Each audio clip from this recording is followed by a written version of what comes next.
desobediência. Vamos ver isso juntos? Diga, desobediência.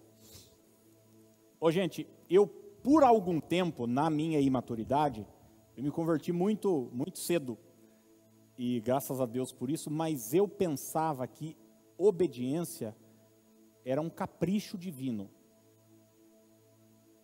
Sabe o que é isso, não?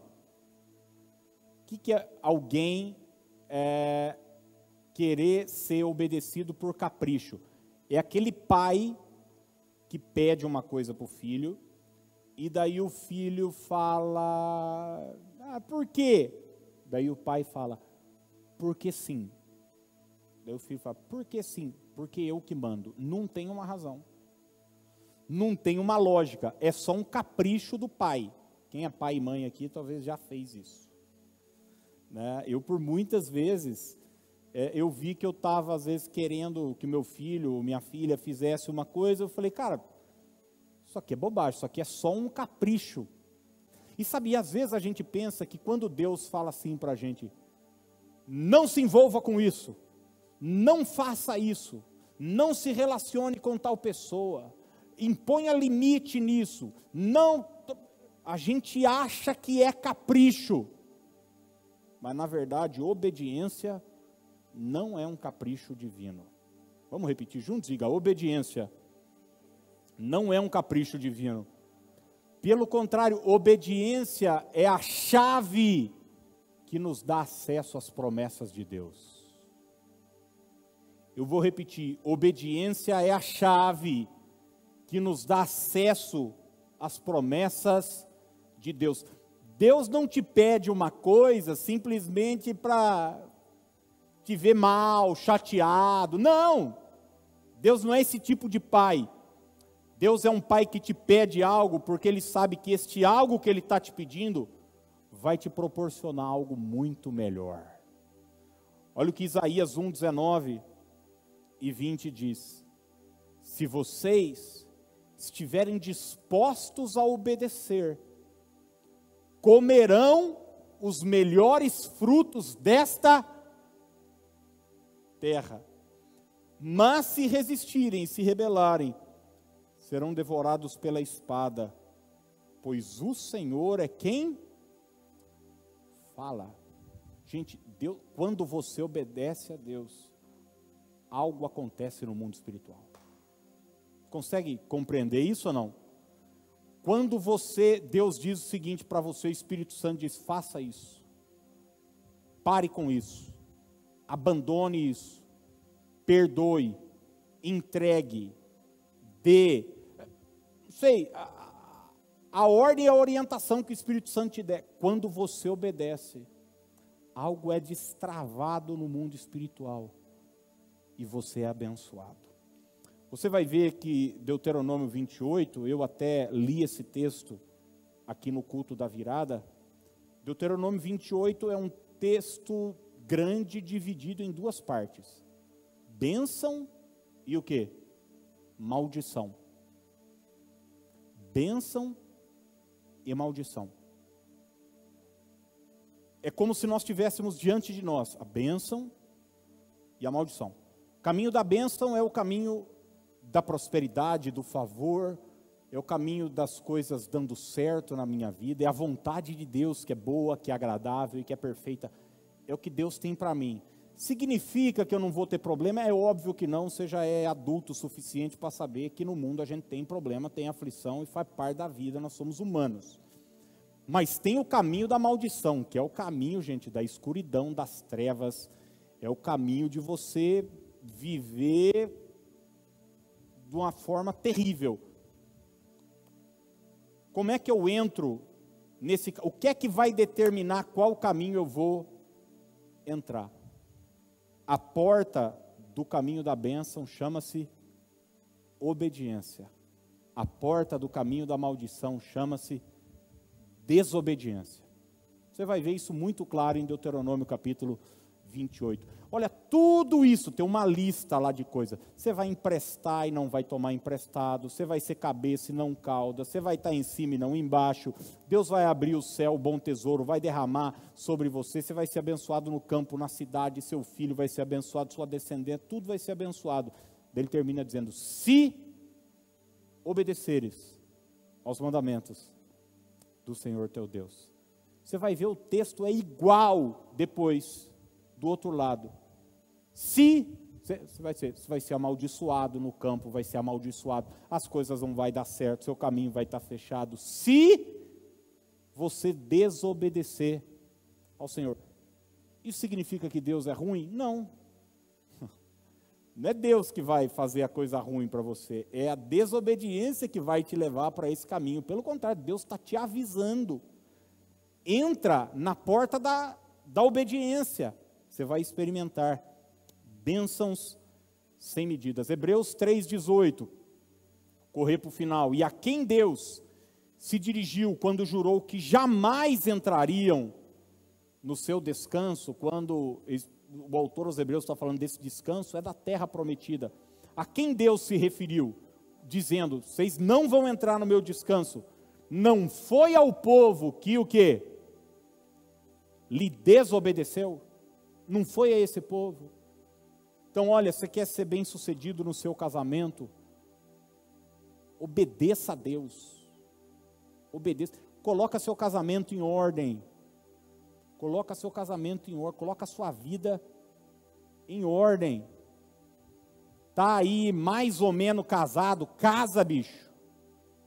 Para de enrolar. Para de enrolar. Ai não, mas a gente já é. Casa!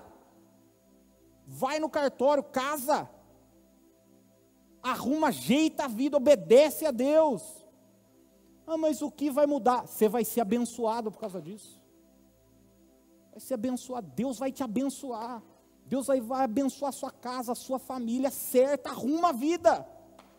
Você quer conquistar vitória econômica? Obedece a Deus.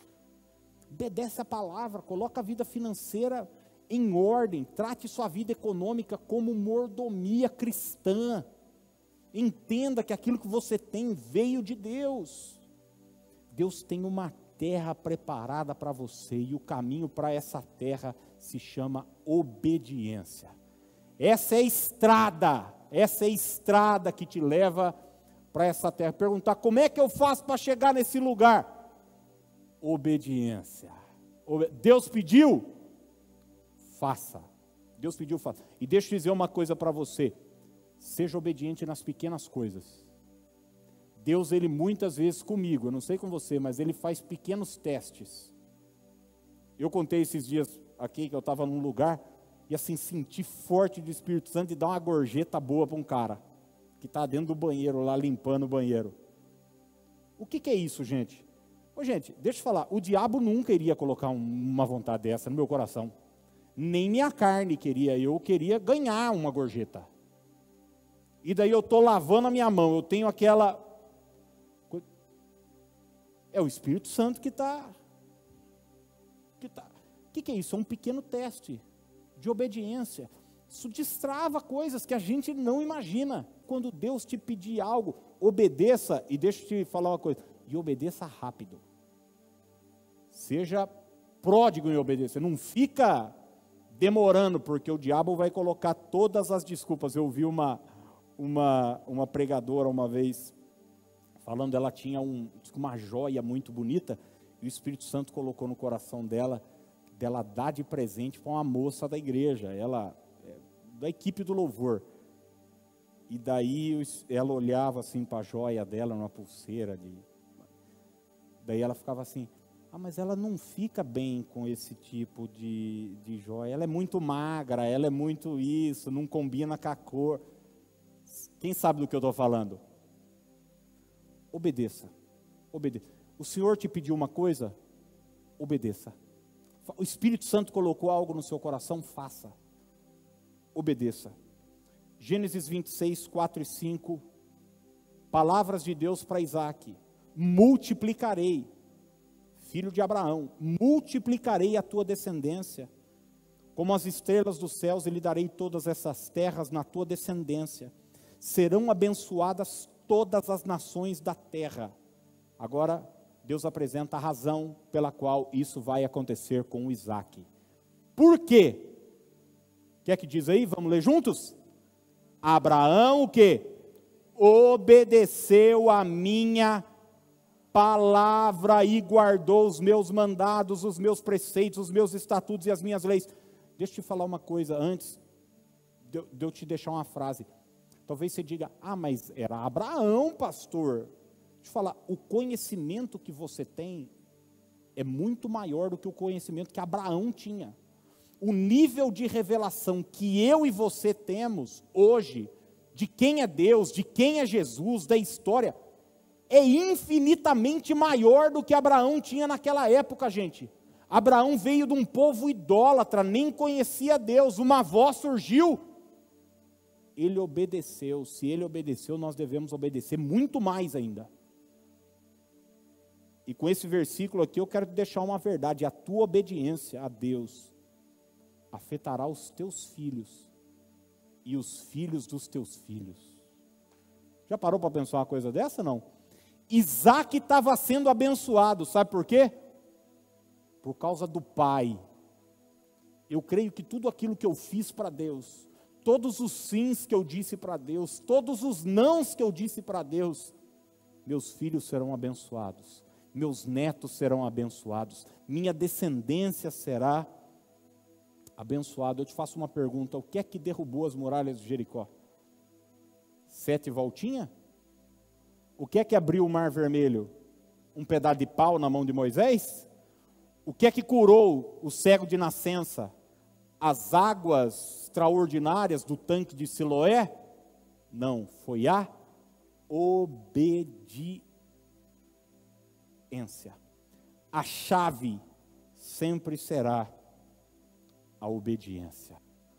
A chave sempre será a obediência. Eu termino com um texto de Deuteronômio 1, 6 e 7. Assim, o Senhor, o nosso Deus, disse-nos em Horebe. Nós estamos falando sobre o que, gente? Sobre vida empatada, né? Sobre vida que não anda. Olha o que Deus disse para o povo em Horebe: vocês já ficaram bastante tempo nesta montanha. Levantem acampamento e avancem. E hoje o Espírito de Deus está falando para você: você já está nesse lugar aí há muito tempo. Sua vida já está paralisada aí há muito tempo. Chegou a hora de você se levantar e avançar.